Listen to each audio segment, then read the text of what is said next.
जय हिंद फ्रेंड। देखिए आज हम लोग जीके के 40 महत्वपूर्ण प्रश्नों को देखेंगे। देखिए फ्रेंड्स, आप एसएससी रेलवे किसी भी एग्ज़ाम की तैयारी कर रहे हैं, आपके लिए सभी क्वेश्चन महत्वपूर्ण रहेगा। तो चलिए फिर हम लोग स्टार्ट करते हैं। देखिए इसमें पहला क्वेश्चन है, उस्ताद बिस्मिल्लाह खां किस वाद्ययंत्र को बजाते थे? तो इसका राइट आंसर हो जाएगा ऑप्शन नंबर सी, शहनाई है। याद रखिएगा फ्रेंड्स, एग्ज़ाम में कई बार पूछा गया है कि उस्ताद बिस्मिल्लाह खां का संबंध किस वाद्ययंत्र से है, तो इनका संबंध शहनाई से है। देखिए उसके बाद इसमें हम लोग अगले प्रश्न को देखते हैं। तो देखिए इसमें अगला प्रश्न है, सबसे प्राचीन वाद्ययंत्र कौन है? तो फ्रेंड्स, वाद्ययंत्रों में सबसे प्राचीन वाद्ययंत्र कौन है? तो इसका राइट आंसर हो जाएगा ऑप्शन नंबर डी, बीना जो है फ्रेंड्स सबसे प्राचीन वाद्ययंत्र है। इसमें अगला प्रश्न है, मधुबनी चित्रकला शैली का संबंध किस राज्य से है? और देखिए यह प्रश्न काफ़ी बार एग्जाम में आ चुका है, तो इसका राइट आंसर क्या हो जाएगा ऑप्शन नंबर बी, बिहार से है। देखिए उसके बाद इसमें अगला प्रश्न है, पुरानी जलोढ़ मिट्टी को अन्य किस नाम से जाना जाता है? तो इसका राइट आंसर हो जाएगा ऑप्शन नंबर बी, बांगर। देखिए फ्रेंड्स, पुरानी जलोढ़ मिट्टी को बांगर कहा जाता है और नई जलोढ़ मिट्टी को खादर कहा जाता है। दोनों पॉइंट याद रखिएगा कि पुरानी जलोढ़ मिट्टी को बांगर कहा जाता है और नवीन जलोढ़ मिट्टी को खादर कहा जाता है। देखिए उसके बाद इसमें अगला प्रश्न है, बुद्ध के धार्मिक विचारों और वचनों का संग्रह किस ग्रंथ में है? तो इसका राइट आंसर हो जाएगा ऑप्शन नंबर ए, त्रिपिटक ग्रंथ में है। देखिए फ्रेंड्स, महात्मा बुद्ध का जन्म 563 ईसा पूर्व में कपिलवस्तु की लुम्बिनी नामक स्थान पर हुआ था, जो कि नेपाल में पड़ता है, और इनको ज्ञान की प्राप्ति बोध गया में हुआ था। देखिए उसके बाद इसमें अगला प्रश्न है, भारत में पहली बार जनगणना कब हुई थी? तो इसका राइट आंसर हो जाएगा ऑप्शन नंबर बी, 1872 में फ्रेंड्स भारत में पहली बार जनगणना हुई थी। और किसके शासनकाल में? तो लॉर्ड मेयो के शासनकाल में। याद रखिएगा इसको। लेकिन फ्रेंड्स याद रखिएगा कि भारत में नियमित रूप से जनगणना की शुरुआत कब हुई थी? तो 1881 ईस्वी में भारत में नियमित रूप से जनगणना की शुरुआत हुई थी। और किसके शासनकाल में हुई थी?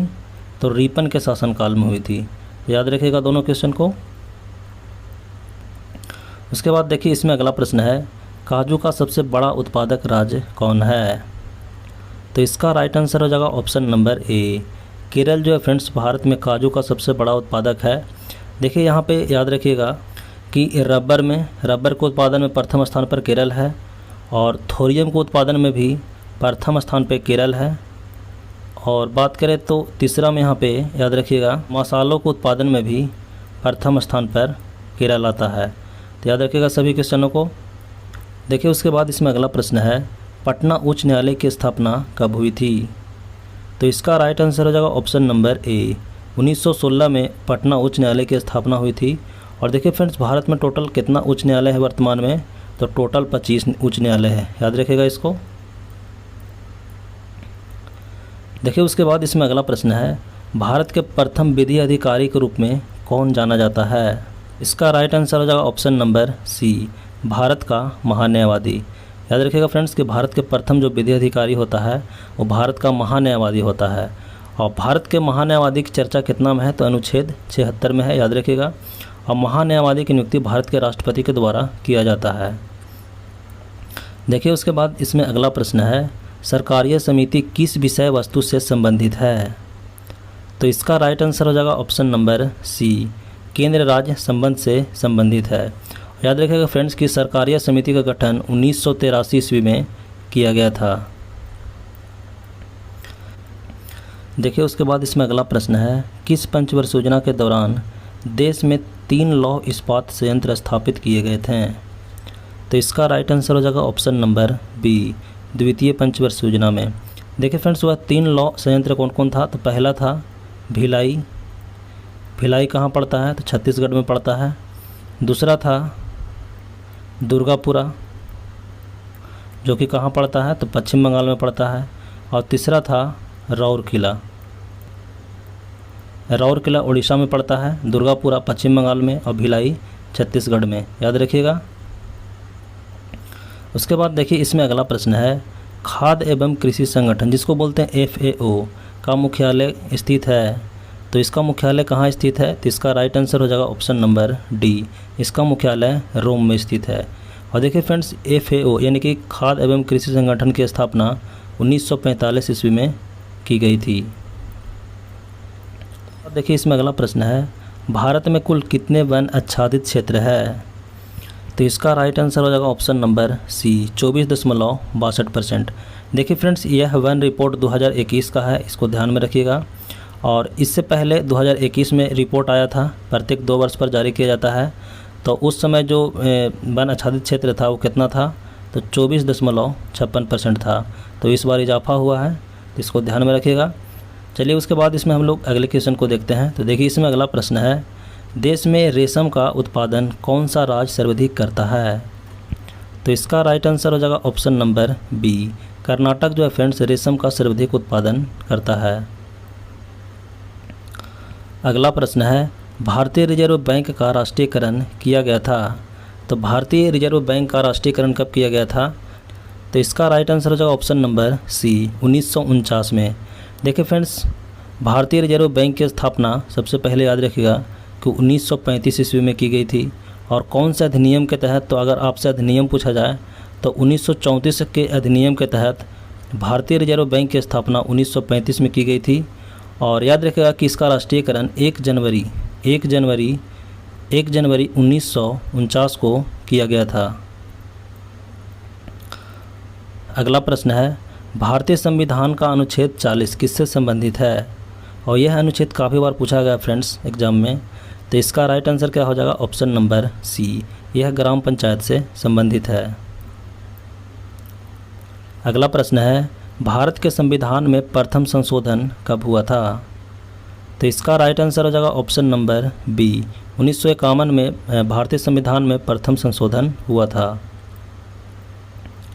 अगला प्रश्न है, लाइफ डिवाइन पुस्तक के लेखक कौन है? तो इसका राइट आंसर हो जाएगा option number D, Arvind Ghosh जो है फ्रेंड्स वो लाइफ डिवाइन पुस्तक के लेखक है।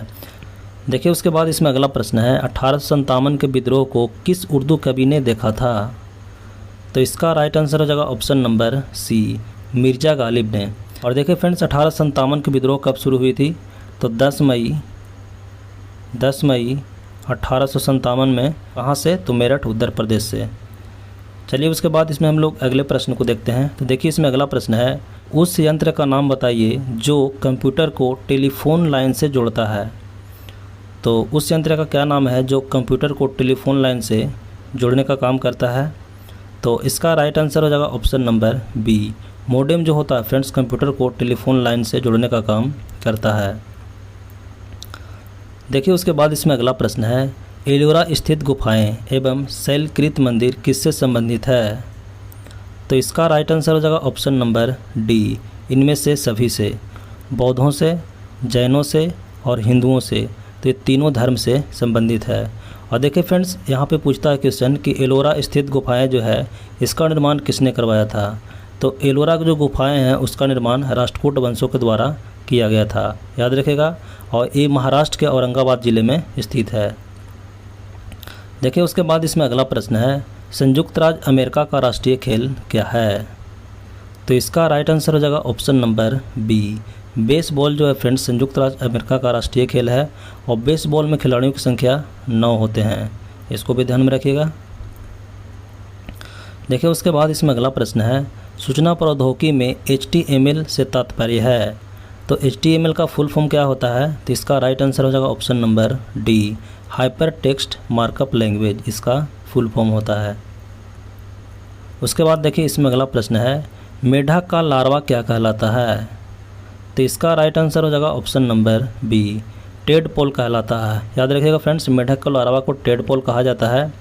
और कैटरपिलर जो होता है वो तितली के लार्वा को कहा जाता है। तो याद रखिएगा कि मेढक के लार्वा को टेडपोल और तितली के लार्वा को कैटरपिलर कहा जाता है। देखिए उसके बाद इसमें अगला प्रश्न है, जस्ता चढ़ाने की प्रक्रिया में लौह चादर किससे लेपित किया जाता है? देखिए फ्रेंड्स, लोहा को जंग से बचने के लिए उस पर जस्ता चढ़ाया जाता है, जस्ते का परत चढ़ाया जाता है। तो इसका राइट आंसर हो जाएगा ऑप्शन नंबर सी, यानी कि जस्ता, जिसको बोलते हैं जिंक। और देखिए फ्रेंड, जिंक का परमाणु संख्या कितना होता है? तो जिंक का परमाणु संख्या 30 होता है। चलिए उसके बाद इसमें हम लोग अगले प्रश्न को देखते हैं। तो देखिए इसमें अगला प्रश्न है, भारत की किस नदी को वृद्ध गंगा कहा जाता है? तो इसका राइट आंसर हो जाएगा ऑप्शन नंबर डी, गोदावरी नदी को फ्रेंड्स भारत का वृद्ध गंगा कहा जाता है। और दक्षिणी भारत की सबसे लंबी नदी है, इसको भी ध्यान में रखिएगा। चलिए उसके बाद इसमें हम लोग अगले प्रश्न को देखते हैं। तो भारत में लोकसभा का विघटन कौन करता है?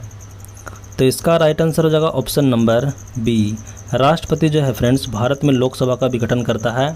देखिए फ्रेंड्स, भारत में लोकसभा का विघटन मंत्रिपरिषद के सलाह पर राष्ट्रपति के द्वारा किया जाता है। चलिए उसके बाद इसमें हम लोग अगले प्रश्न को देखते हैं। तो देखिए इसमें अगला प्रश्न है, कंचनजंगा पर्वत चोटी कहाँ पर स्थित है? तो इसका राइट आंसर हो जाएगा ऑप्शन नंबर डी, यह भारत में स्थित है। और भारत में भी कहाँ है? तो सिक्किम राज्य में है, इसको याद रखिएगा। देखिए उसके बाद इसमें अगला प्रश्न है, भारत के किस राज्य में लोनार झील है? तो इसका राइट आंसर हो जाएगा ऑप्शन नंबर सी, महाराष्ट्र राज्य में है। देखिए उसके बाद इसमें अगला प्रश्न है, भारतीय राष्ट्रीय कांग्रेस के पहले अध्यक्ष कौन थे? तो इसका राइट आंसर हो जाएगा ऑप्शन नंबर डी, व्योमेश चंद्र बनर्जी भारतीय राष्ट्रीय कांग्रेस के पहले अध्यक्ष थे। और देखिए फ्रेंड्स, भारतीय राष्ट्रीय कांग्रेस की स्थापना 1885 ईस्वी में हुई थी। किसके शासनकाल में? तो लॉर्ड डफरिन के शासनकाल में। और इसके प्रथम अध्यक्ष व्योमेश चंद्र बनर्जी थे। देखिए उसके बाद इसमें अगला प्रश्न है, सांची के स्तूप का निर्माण किसने करवाया था? तो इसका राइट आंसर हो जाएगा ऑप्शन नंबर डी, अशोक के द्वारा सांची का स्तूप का निर्माण करवाया गया था। और सांची का स्तूप कहाँ है? तो मध्य प्रदेश में है, इसको ध्यान में रखिएगा कि सांची का स्तूप मध्य प्रदेश राज्य में है। उसके बाद इसमें अगला प्रश्न है, गांधी सागर बांध किस राज्य में स्थित है? तो इसका राइट आंसर हो जाएगा ऑप्शन नंबर ए, यह मध्य प्रदेश राज्य में स्थित है। देखिए उसके बाद इसमें अगला प्रश्न है, भारत में पहला नाभिकीय विद्युत संयंत्र कहाँ स्थापित किया गया था? तो इसका राइट आंसर हो जाएगा ऑप्शन नंबर ए, तारापुर में स्थापित किया गया था। देखिए फिर तारापुर महाराष्ट्र में है। अब भारत में पहला विद्युत संयंत्र यहीं स्थापित किया गया था। और किसके सहयोग से एग्जाम में पूछता है? तो यूएसए के सहयोग से स्थापित किया गया था। देखिए फ्रेंड्स, काकरापारा कहाँ है? तो काकरापारा गुजरात में है। कैगा की बात करें तो कैगा विद्युत संयंत्र कर्नाटक में है। और कलपक्कम तमिलनाडु में है, याद रखिएगा। और तारापुर महाराष्ट्र में है। चलिए उसके बाद इसमें हम लोग अगले प्रश्न को देखते हैं, धातुओं के पतली तार के रूप में ढालने की विशेषता क्या कहलाती है? तो इसका राइट आंसर हो जाएगा ऑप्शन नंबर डी, यह तन्यता कहलाती है। देखिए उसके बाद इसमें अगला प्रश्न है, राजा रवि वर्मा एक प्रसिद्ध थे। तो राजा रवि वर्मा किस लिए प्रसिद्ध थे? तो इसका राइट आंसर हो जाएगा ऑप्शन नंबर डी, यह चित्रकार के लिए प्रसिद्ध थे। अगला प्रश्न है, भारत के सबसे बड़ा बॉक्साइट उत्पादक राज्य कौन है? तो इसका राइट आंसर हो जाएगा ऑप्शन नंबर ए, ओडिशा जो है फ्रेंड्स भारत का सबसे बड़ा बॉक्साइट उत्पादक राज्य है। और यहाँ पे देखिए फ्रेंड्स, बॉक्साइट जो है किसका अयस्क है? तो यह एल्युमिनियम का अयस्क है, इसको भी ध्यान में रखिएगा। उसके बाद देखिए इसमें अगला प्रश्न है, साइमन कमीशन कब भारत आया था?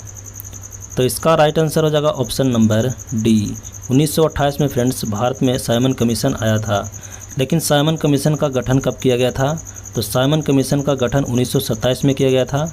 और ये भारत आया था 3 फरवरी 1928 को बम्बई पहुंचा था भारत में। अगला प्रश्न है, आरटीआई अधिनियम कब प्रभावी हुआ था? देखिए फ्रेंड्स, आरटीआई का फुल फॉर्म होता है राइट टू इन्फॉर्मेशन, इसको बोलते हैं सूचना का अधिकार अधिनियम। तो ये भारत में कब प्रभावी हुआ था? तो इसका राइट आंसर हो जाएगा ऑप्शन नंबर सी, अक्टूबर 2005 ईस्वी को, याद रखिएगा इसको। उसके बाद देखिए इसमें अगला प्रश्न है, पोखरण परमाणु परीक्षण 2 का कोड नाम क्या था? तो इसका राइट आंसर हो जाएगा ऑप्शन नंबर सी, ऑपरेशन शक्ति।